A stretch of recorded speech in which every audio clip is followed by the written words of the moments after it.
ஜோஹோரில் உள்ள ஒரு மசூதியில் தொழுகைக்கான அழைப்பு அசான் தவறாக 3 நிமிடங்கள் முன்னதாக வழங்கப்பட்டதால் தங்களின் நோன்புகளை உடைத்த கங்கிரிகன்ஸ் அது தவறானது என கருதப்படுகிறது என்பதால் தங்கள் நோன்புகளை மீண்டும் செய்ய வேண்டும் என்று கூறப்பட்டுள்ளது.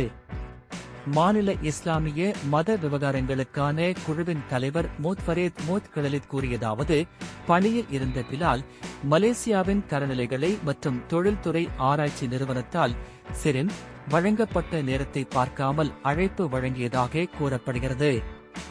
மசூதி மேற்கொண்ட சரிபார்ப்புகளின்படி அன்றைய தினம் அங்கு உள்ள காங்கிரிகன்ஸ் மட்டுமே மசூதியின் அழைப்பின் அடிப்படையில் தங்கள் நோன்புகளை உடைத்தனர்.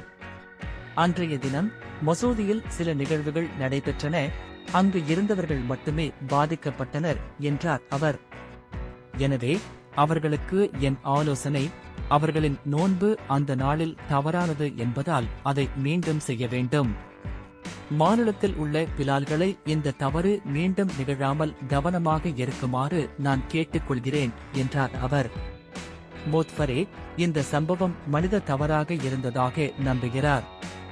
மாநில அரசு அனைத்து சுராய் மற்றும் மசூதிகளை சிரின் மலேசியா கடிகாரத்தை வழிகாட்டியாக பயன்படுத்துமாறு ஒத்திவிட்டுள்ளோம் என்றார்.